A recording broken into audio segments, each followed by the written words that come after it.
This is the Soyuz spacecraft, used by Russia for more than 50 years now. It's considered to be the most reliable spacecraft ever built. In this video, we'll take a look at the different parts and what it looks like on the inside. And then we'll see how it docks to the International Space Station.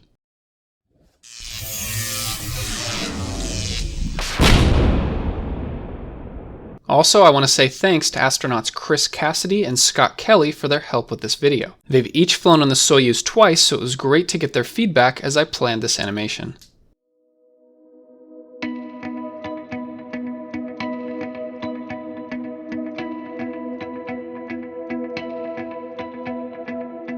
The Soyuz is a Russian spacecraft that can fit up to 3 astronauts or cosmonauts inside.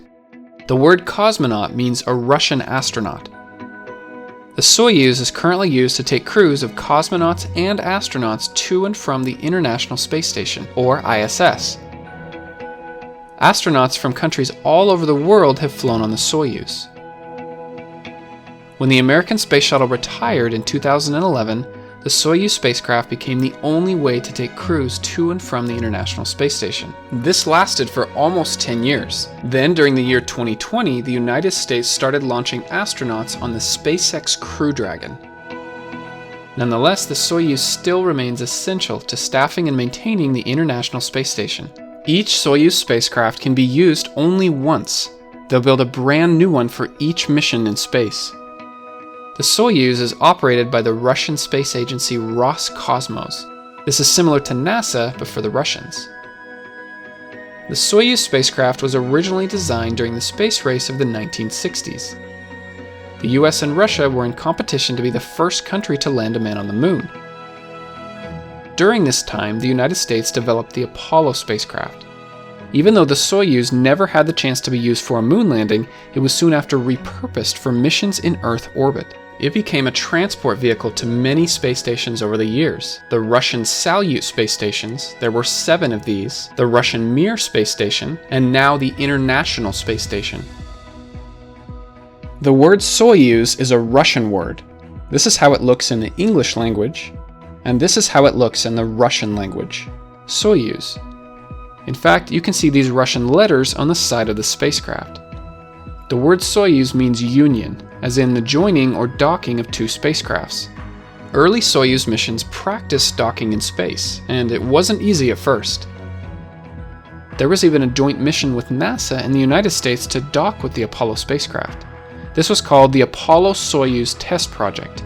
It was the first manned collaboration between 2 countries in space. The Apollo spacecraft hasn't been used since 1975. The Soyuz, on the other hand, is still in use today. Each one of these lines represents a flight of the Soyuz spacecraft with a crew on board. This is about 150 flights in total over the last half a century. The Soyuz spacecraft has had a lot of improvements since the 1960s, but the overall appearance of the spacecraft hasn't changed very much. Let's take a look at the Soyuz versions over the years. Starting in 1967, we have the Soyuz 7K OK. This was considered the original Soyuz.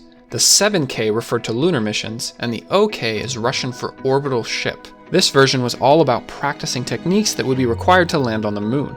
It had 3 seats, but the crew did not wear spacesuits.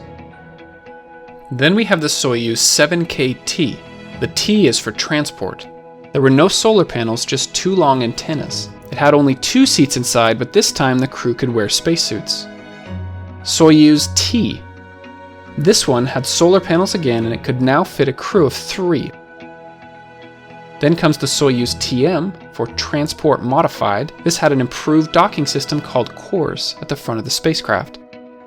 Soyuz TMA, which stands for Transport Modified Anthropometric. This version allowed more flexibility for taller or shorter crew members to ride on the Soyuz. Soyuz TMA-M, the last M stands for modernized. This had an upgrade to the computers on board and reduced unnecessary weight. The latest version is the Soyuz MS, for modernized system. This had improvements to the communication and navigation systems. There's also the Progress spacecraft, which is based off of the Soyuz spacecraft. However, Progress only carries cargo and supplies to the station. It does not carry a crew inside. Over the years, Soyuz and Progress have docked with many Russian space stations, and now they both dock to the ISS on a regular basis. Let's take a look at the most current version, the Soyuz MS, though a lot of this will be very similar for previous Soyuz versions. The outside of the spacecraft is covered with several layers of fabric that provides thermal insulation. This keeps the Soyuz from getting too hot or too cold on the inside. The docking mechanism is in the front. We'll learn more about this later in the video. The two antennas for the core's docking system, the blister window to look out in front of the spacecraft, a docking camera, and an LED lighting system. This is the periscope for the crew to look outside. On the top, there's a satellite communications antenna, the solar panels to generate power for the ship, thrusters on the side and in the back. The main engine is right in the middle. This cover will be opened right before it's used. The Soyuz is made of 3 separate pieces or modules: the orbital module, the descent module, and the service module. The first 2 modules are pressurized, which means there's air to breathe on the inside. Let's take a closer look at each module. The descent module is like the command center. It has 3 seats that are custom molded to each cosmonaut or astronaut, and as you can see, there is not a lot of room inside. Behind their seats is the life support systems, which includes carbon dioxide removal and oxygen tanks. The white bags above their head is survival gear that they could use if they needed to after they landed back on Earth. The instrument panel is here with lots of controls for the spacecraft. In the center, you can look through here to see through the periscope. There's also small windows on each side for the crew to look outside. There's a hatch that can be opened that leads to the orbital module. This is the living area when they are in space. Sometimes they call it the habitation module. They store equipment, eat meals, and there's even a toilet in here. But these aren't like the toilets you'd find here on Earth. There's a side hatch that will be used to enter the vehicle on the launch pad. It's usually not used when in space. The docking hatch is in the front and will be opened once docked to the station. In the very back, we have the service module, sometimes called the instrument module or the propulsion module. The service module contains the truss structure, fuel tanks, oxygen tanks, and extra batteries. On the outside of the spacecraft, you can see where the electrical connections are made between the different modules. The only part that returns back to Earth is the descent module. The other parts will burn up as they re-enter the Earth's atmosphere at the end of the mission. To get the Soyuz spacecraft into space, it is launched inside of a massive rocket, which is called the Soyuz rocket. The entire launch takes just under 9 minutes. To learn more, you can watch my animation all about the Soyuz launch. After the launch, the Soyuz is orbiting at about 240 kilometers. The ISS is orbiting at a height of about 400 kilometers. This next part is called rendezvous and docking. This is where the Soyuz will catch up with and attach to the ISS. When the Soyuz launches, it needs to do it at the right orbital inclination. This is the angle that you are in relation to the Earth's equator. So an orbital inclination of 0 degrees would be orbiting right along the equator, but an orbital inclination of 90 degrees would be orbiting right above the poles. The ISS orbits at an inclination of 51.6 degrees. The Soyuz will need to match this. The launch also needs to be timed just after the ISS passes over the launch site in Kazakhstan. In order to show this a little better, I'm going to animate this out of scale so we can see the different orbits. Earlier Soyuz spacecraft took about 2 days for rendezvous and docking, but starting around 2013, most Soyuz spacecraft can dock with the ISS in only about 6 hours from the time that they launch. That's about 4 complete orbits around the Earth. Initially, the Soyuz will be in a lower orbit than the ISS. What we need to do is raise the height of the Soyuz orbit so that it matches the ISS orbit. But it takes a few steps to get there. We need to do a maneuver which involves 2 engine burns, only lasting a few minutes each. We have our orbit here, the Soyuz is going around in a circle. Now we do the first engine burn.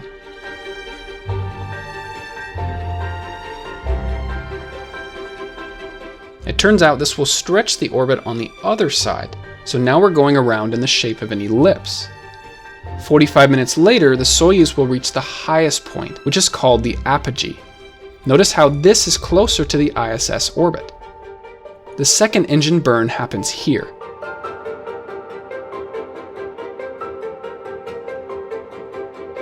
This will now stretch the orbit on the other side. Now the orbit turns back into a circle, but this time it's at a higher orbit than we had before. We're now closer to the ISS. This process of using two engine burns to raise the height of the orbit is called a Hohmann transfer. So we start off on the insertion orbit, first engine burn, and then we're on the transfer orbit, and then the second engine burn, and we're on the phasing orbit. The Hohmann transfer will need to be done more than once to reach the height of the ISS. Approaching the ISS can be dangerous. The last thing you'd want is to approach the station too quickly and cause a collision. However, this whole process is automated by the core's docking system. If all goes well, the crew won't have to do much. This part of the ISS is called the Russian orbital segment. The Soyuz will arrive at one of these docking ports. Some of these will be taken out by other spacecraft such as Progress or another Soyuz. And yes, Soyuz missions overlap, which means at times there will be two of them attached to the station. The United States orbital segment also has some docking ports, but these are incompatible with the Russian docking system. This Russian docking system is called SSVP, which is an acronym for a Russian phrase which in English means System for Docking and Internal Transfer. The docking mechanism consists of two parts. On the front of the Soyuz, you'll find what's called the probe. And then on the space station, you'll find the drogue. If all goes well, this will provide an airtight seal between the Soyuz and the ISS. But first, the Soyuz has to catch up to the station. This time, the Soyuz will be docking with the Rassvet module. As they get closer to the station, they'll begin what's called the fly-around, to get the spacecraft lined up with the right docking port. This involves small impulse burns. You can see the white exhaust coming out of the side. Then they do what's called station keeping, which ensures that the two spacecraft can maintain a constant distance between them. Then comes the final approach, with only about 100 meters to go, traveling at only a few centimeters per second. Remember, this is all automated. There's a docking camera here on the Soyuz, and this will line up with the target next to the docking port on the station.